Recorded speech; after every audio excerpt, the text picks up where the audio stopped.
8절에서 10절 말씀입니다. 느헤미야 8장 8절에서 10절 말씀. 우리 함께 교독하도록 하겠습니다. 제가 먼저 한 절 읽고 여러분들이 9절 읽으시고 함께 10절 같이 읽도록 하겠습니다.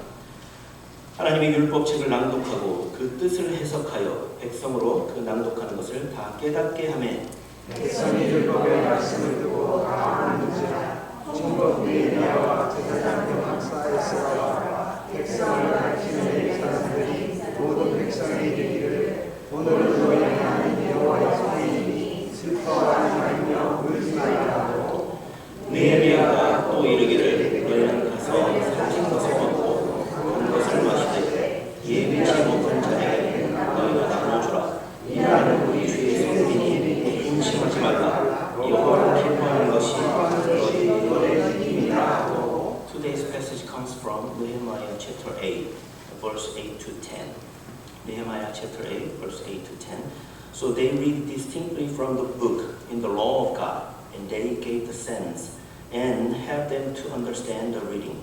And Nehemiah, who was the governor, Ezra the priest and scribe, and the Levites who taught the people, said to all the people, "This day is holy to the Lord your God. Do not mourn nor weep." For all the people wept when they heard the words of the law. Then he said to them, "Go your way, eat the fat, drink the sweet, and send portions to those for whom nothing is prepared.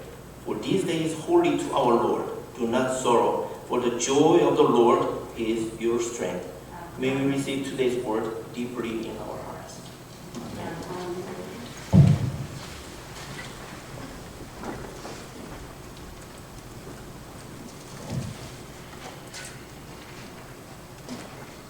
기도하겠습니다. 주님, 저희를 불러주시고 주의 말씀을 주시니 감사합니다. 성령 안에는 저희 한 사람 한 사람 주님 말씀 들을 수 있는 귀를 열어주시고 주의 진리를 볼 수 있는 눈을 열어주시고 깨달았을 때 순종함으로 주께 반응할 수 있는 믿음을 주시기를 예수님의 이름으로 기도합니다. 아멘. 지난 10년의 영문 사역 동안에 저는 어린 예배 설교를 맡아서 하고 이제 강창근 사관님은 어린 예배 때 설교를 담당했어요. 그리고 한 달에 한 주는 저희가 이제 역할을 바꾸어서 해오고 있습니다. 제가 말씀을 전하는 자리에 오늘 선 이유입니다. 제가 여기 오기 전에 신고했던 휴스턴 템플 영문에서는 제가 어른 예배를 하는 거를, 설교하는 거를 성도들이 아주 좋아하고 제가 설교하는 주의를 기다리시는 분들도 꽤 많았답니다. 왜 그랬을지 혹시 이유를 아실까요? 저의 설교는 강창구 사람님의 설교보다 늘 짧았기 때문입니다. 그러니 이 길지 않은 시간 여러분 모두 딴 생각이 있었다면 잠시 접어두고 말씀에 집중해서 성령 하나님께서 여러분께 말씀하시는 것을 잘 듣고 하나도 놓치지 않고 받으시는 시간이 되기를 주님의 이름으로 축원합니다. 저희 성경 공부반에서 참여하셨던 분들은 저번 주에 이미 다 배우셨는데요. 성경은 하나님의 영감으로 오랜 시간 동안 여러 사람에 의해서 쓰여진 고대 문서이기 때문에 말씀을 잘 이해하고 본문을 통해서 하나님께서 지금 미국 노스캐롤라이나 커널스빌에서 2025년 살고 있는 우리에게, 나에게 어떤 말씀을 주시는지 그걸 알기 원하신다면 그 본문의 배경이 되는 상황, 백그라운드 스토리, 백스토리, 그 컨텍스트를 살펴보는 것은 아주 중요합니다. 오늘 본문 느헤미야서의 역사적 배경을 잠깐 살펴보면 이렇습니다.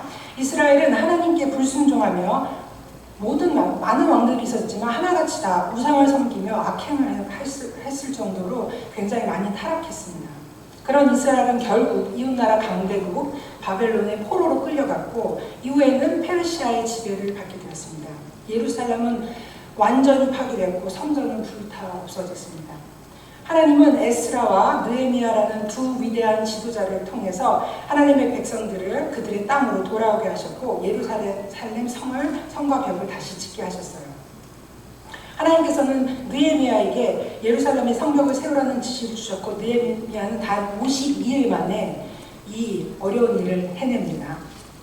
성전과 성벽의 제거는 단순히 그저 물리적으로 건물과 벽을 지었다는 그 의미를 넘어서 백성들의 믿음의 회복과 삶의 개혁을 상징하는 일이었습니다.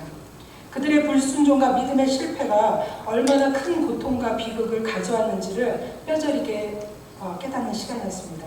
그 결과는 본인뿐만 아니라 그들의 자녀와 후손들에게도 영향을 미치는 것이었기에 더욱 만감이 교차했을 것입니다. 이 상황은 마치 우리가 원하지 않는데 우리의 집이 아름다운 커널스비를 떠나서 강제로 다른 곳으로 이주하는 것 같은 상황인 거죠. 얼마나 슬프고 마음이 힘들지 않겠습니까? 그렇게 고향을 떠난 지 70년이 지나서야 다시 돌아오게 된 그런 상황입니다. 이제는 재건 프로젝트가 성공적으로 완수되었습니다. 오늘 본문에서 느헤미야는 이렇게 말합니다. 10절에 이날은 우리 주의 성일이니 근심하지 말라. 여호와를 인하여 기뻐하는 것이 너희의 힘이니라. 느헤미야는 백성들에게 이렇게 말하는 것입니다. 우리는 하나님 앞에 죄를 지었습니다. 우리는 하나님의 법을 어기고 우상을 숭배했습니다. 그러나 하나님은 우리를 버리지 않으셨습니다. 하나님은 우리를 다시 불러 모아주시고 회복시키시고 믿음을 다시 살려주셨습니다. 그러니 하나님을 즐거워하십시오. 주님 안에서 기뻐하십시오. 여호와로 인한 기쁨이 우리의 힘입니다. 한국 옛날 속담에 아는 것이 힘이다라는 말 있죠. 느헤미야 이렇게 말합니다. 여호와를 기뻐하는 것이 우리의 힘이다. 저는 이 세상에 있는 모든 것이 그 창조된 목적이 있다고 믿습니다. 진화론자들이 말하는 그냥 우연히 어쩌다가 만들어진 것은 이 세상에 하나도 없습니다. 이 작은 마이크도 만들어진 이유가 있죠. 작은 소리를 크게 들리게 하죠. 연필은 어떤 목적을 가지고 있죠? 쓰기 위해서요. 작고 쓸모없이 보이는 이러한 모든 장식품까지도 다 만들어진 목적이 있는 거예요. 그렇다면 그보다 더 훌륭한 인간의 목적, 인간이 태어나서 살아있는 목적은 무엇일까요? 왜 내가 이 세상에 태어나 존재하는지 한 번쯤은 다 생각해 보셨죠? 웨스트민스터 소요리 문답이라는 게 있는데요. 거기에 첫 번째 질문이 있습니다. 이게 첫 번째 질문이에요. 사람의 제일 되는 목적이 무엇인가? 거기에 이제 정답이 있어요. 이게 답인데요. 행복하게 잘 사는 것이 아니죠. 돈을 많이 버는 것도 아닙니다. 가정을 이루는 것도 아닙니다. 웨스트민스터 소요리 문답에 나오는 정답은 바로 이렇습니다.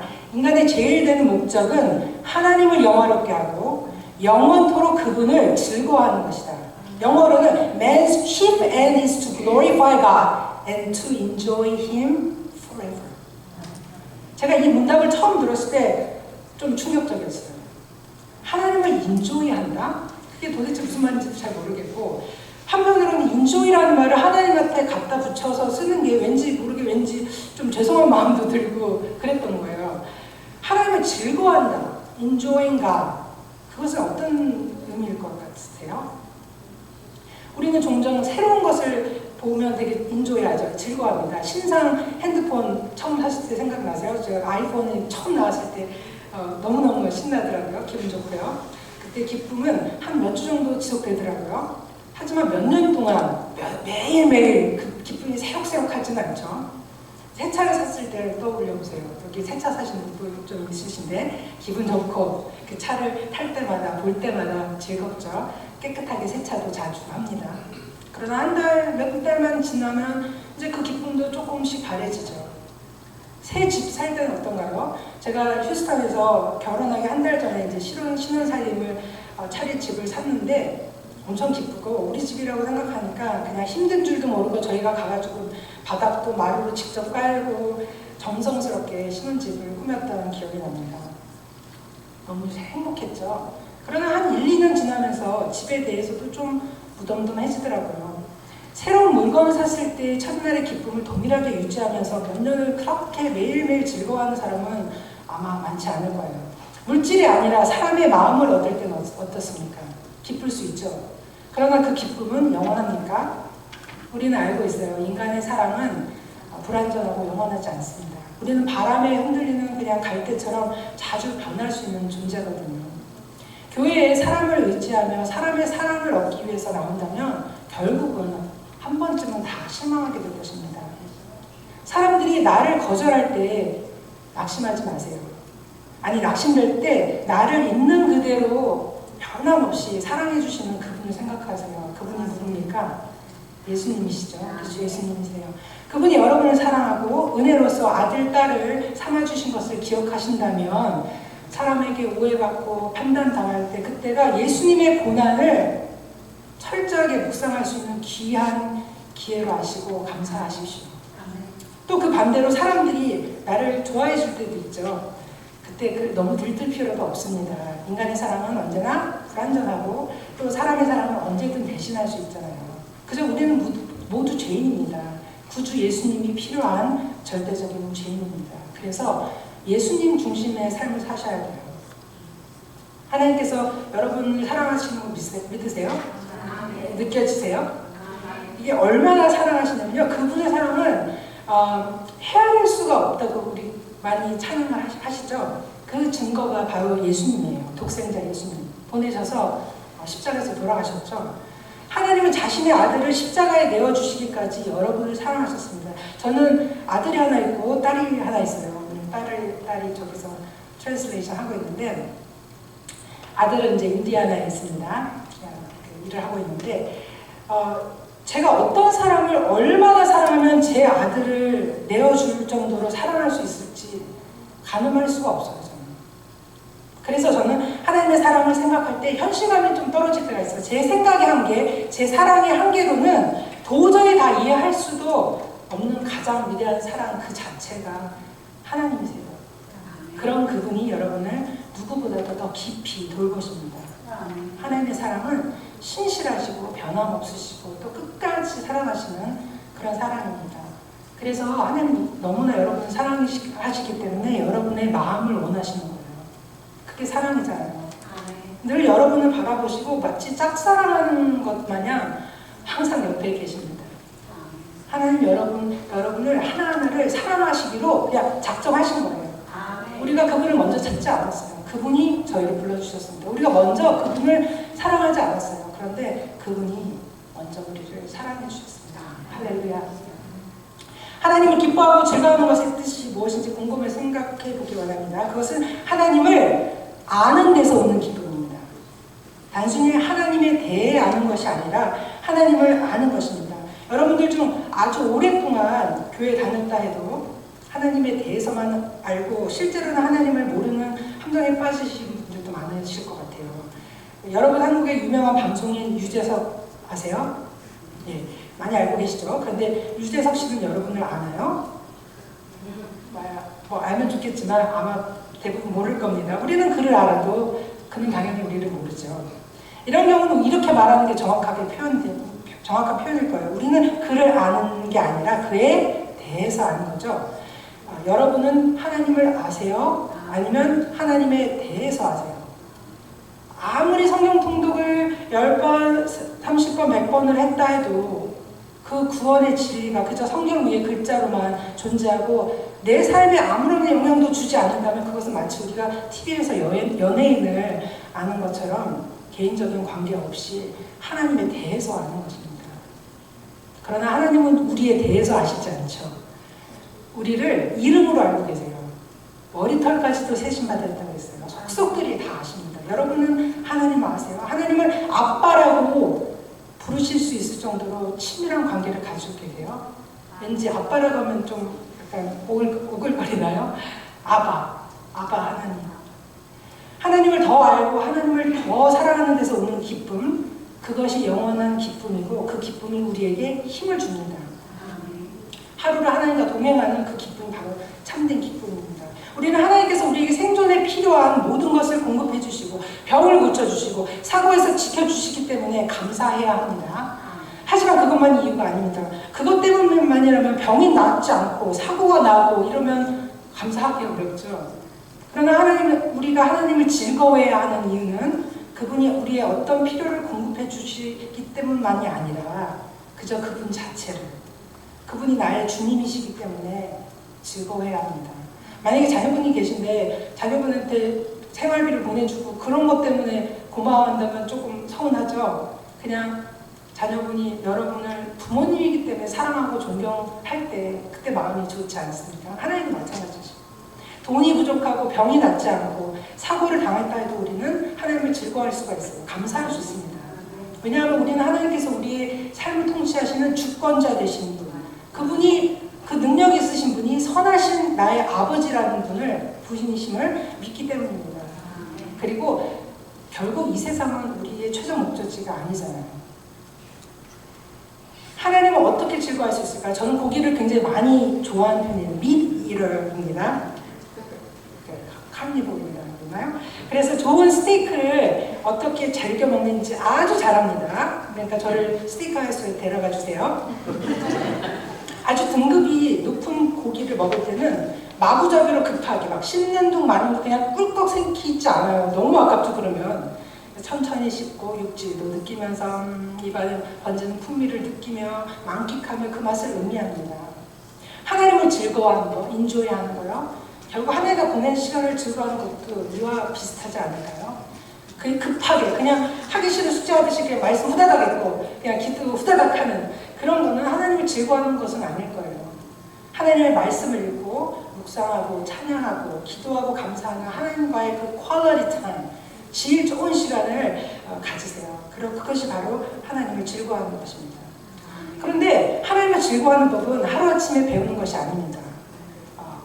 꾸준한 연습, 절제, 영적 훈련이 필요합니다. 혹시 여기 다이어트 하시는 분 계신가요? 피트니스 가서 이렇게 약간 짐 가서 이렇게 머슬 만드시는 분 잘하실 거예요. 한 끼 굶는다고 20파운드 그 다음날 빠지지 않죠. 네? 하루 운동해서 근육이 생기면 얼마나 좋겠습니까? 근데 그렇지 않아요. 고난이 찾아올 때 우리의 육체는 포기하고 싶어지고 좌절하고 됐지만 또 하나님 심지어 원망하기도 하지만 그래도 우리 영혼이 육체를 이기고 하나님이 여전히 통치하시며 선하신 아버지심을 신뢰할 때 우리는 어떤 상황 속에서도 하나님을 즐거워할 수 있게 됩니다. 이런 훈련을 계속 하셔야 돼요. 한 번만 해서는 안 되는 거예요. 영혼이 육체를 이기는 것, 믿음이 감정을 이기는 훈련을 계속 받으셔야 돼요. 그래서 한번 여러분이 믿음이 상황을 이겨서 불평보다 감사, 정죄보다 용서, 낙심보다 소망을 선택하는 경험을 하면 할수록 다음 고난이 왔을 때 영적인 눈으로 상황을 해석하는 것이 훨씬 빨라지고 믿음으로 반응하는 것이 훨씬 쉬워질 것입니다. 성령 하나님이 옆에서 도와주시고 계세요. 내 감정이 하나님을 찬양하고 싶지 않을 때도 있습니다. 저만 그런가요? 그럴 때는 우리 의지를 사용해야 됩니다. 내 영혼에게 명령하는 것입니다. 내 영혼아 여호와의 송축하라. 내 속에 있는 것들아 다 여호와의 이름을 송축하라. 감정이 따라주지 않아도 감사하기로 찬양하기로 선택하는 거예요. 하나님께 감사드리고 찬양하며 오직 하나님께 소망을 두는 것, 그것이 바로 하나님을 즐거워하는 것입니다. 하나님을 즐거워하는 것이 여러분의 힘이고 여러분의 삶의 제일 목적이 되는 것입니다. 그리고 그 하나님을 즐거워할 때 우리의 영혼은 힘을 얻고 참된 만족을 누리게 될 것입니다.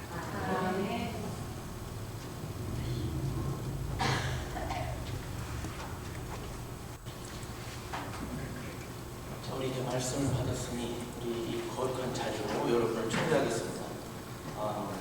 하나님은 여러분을 너무나 사랑하셔서 구원과 영원한 생명을 주시기 위해 고난받으시고 죽으시고 부활하셨습니다. 여러분이 예수님을 영접했을 때부터 성령님은 여러분 안에 계시고 하나님은 지금도 여러분을 기다리고 계십니다. 이 거룩한 순간에 주님께 나아갑시다. 우리 앞에 보이는 자비석 보이시죠?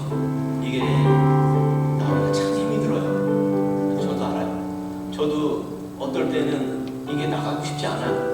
혼자 나가서 기도하는 것을 보이고 싶지도 않고 내가 어떤 죄인인 것 같은 그걸 드러내는 것 같은 그런 마음에 자비석에 나오기가 힘들어요. 그러나 여러분들 우리가 함께 이렇게 모여서 기도하면서 자비석에 자유롭게 나올 수 있는 시간이 좀 되었으면 좋겠습니다. 하나님 우리를 기다리세요. 언제나 하나님을 귀를 열으시고 우리의 기도를 듣고 싶어 하세요. 자, 오늘 나오시라는 얘기가 아니라 그 자리를 자비석으로 만들어주시기 바랍니다. 오늘은 여러분들 머리를 조아리시고 하나님 앞에 기도하는 시간을 가질게요.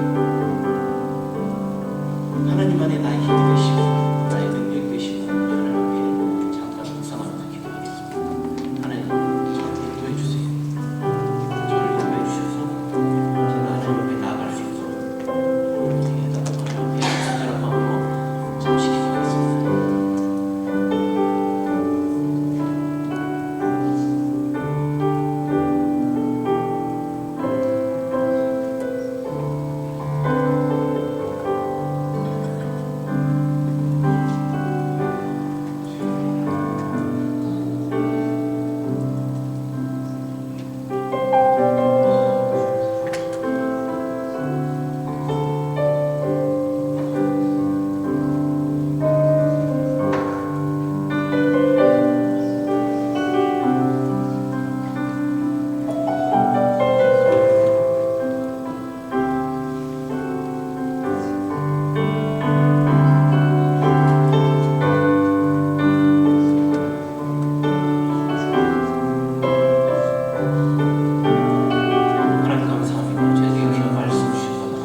것 같아요.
성령님의 교제 교통하심과 저희들을 늘 인도하시는 그 능력의 하나님을 이 시간 우리 여호와는 나의 힘이시오 능력이시라고 고백하는 모든 성도들 위해 또 나아가서 그 힘과 능력을 우리 세상 가운데 전파하는 귀한 우리의 성도들에게 이제로부터 영원까지 함께 하시기를 축원하옵나이다.